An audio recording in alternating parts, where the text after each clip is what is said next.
Shalom Bapak Ibu yang terkasih dalam Tuhan. Saya dengan judul Jeritan manusia menuntut keadilan kepada Allah. Dalam Kejadian 4 ayat 10, di mana darah adikmu berteriak-teriak kepadaku dari tanah. Nah, latar belakang ini yang pertama adalah latar belakang historis. Ayat ini muncul dalam kisah Kain dan Habel, di mana Kitab Kejadian pasal 4 yaitu bagian awal dari narasi Alkitab, di mana setelah kejatuhan manusia dalam dosa. Nah, secara literal, kisah ini menunjukkan bagaimana dosa itu tidak hanya merusak relasi manusia terhadap Allah, tetapi dia merusak relasi antara manusia dengan manusia. Nah, sebenarnya ini bukan berbicara tentang jenis persembahan Kain dan Habel, tetapi ini berbicara tentang sikap hati dan relasi dengan Allah.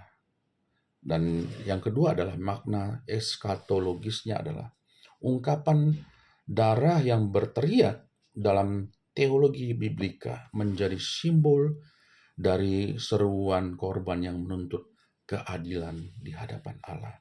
Dalam perspektif perjanjian baru, darah Habel bahkan dipahami sebagai bayangan yang menunjuk kepada karya Kristus.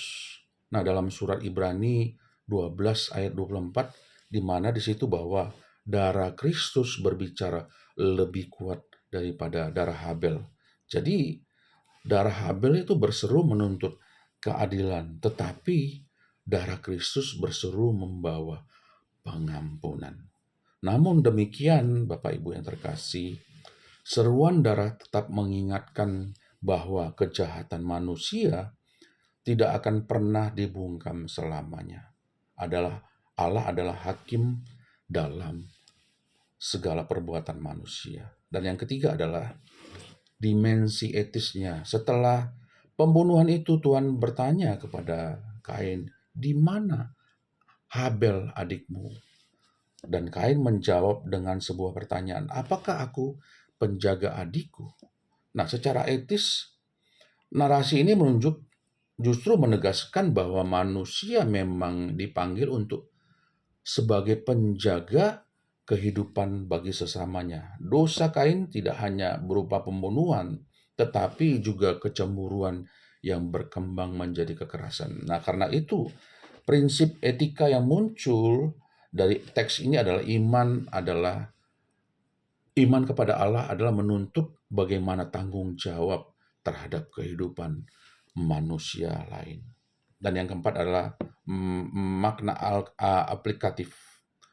Jika kita membaca teks ini, Bapak Ibu yang terkasih, dalam konteks masa kini, maka kita dapat bertanya, di mana darah yang berteriak dari tanah itu pada zaman ini? Dalam masyarakat modern, seruan ini dapat muncul sebagai bentuk korban kekerasan, pembulian, atau perundungan, ketidakadilan terhadap yang lemah. Nah, banyak orang menjadi seperti Kain bukan dengan membunuh secara literal, tetapi dengan membiarkan kekerasan, kebencian, dan penghancuran martabat manusia. Nah, karena itu panggilan iman Kristen adalah menjadi komunitas yang mendengar suara korban dan berdiri bagi yang tertindas. Nah, dunia sering dipenuhi oleh sikap-sikap Kain, namun gereja dipanggil untuk menghadirkan semangat Habel, yaitu hidup benar di hadapan Allah dan menjaga kehidupan sesama manusia. Dan dari Kejadian 4 ayat 10 ini, di dalamnya ada kebenaran teologis. Yang pertama adalah Allah mendengar setiap penderitaan manusia. Yang kedua, kekerasan terhadap sesama adalah pelanggaran serius di hadapan Allah. Dan yang ketiga adalah manusia dipanggil menjadi penjaga sesamanya. Nah, oleh karena itu pertanyaan Kain tetap bergema hingga saat ini. Apakah aku penjaga adikku? Jawab iman Kristen. Jelas, ya. Kita dipanggil untuk menjaga kehidupan dan keadilan bagi sesama manusia. Tuhan Yesus memberkati.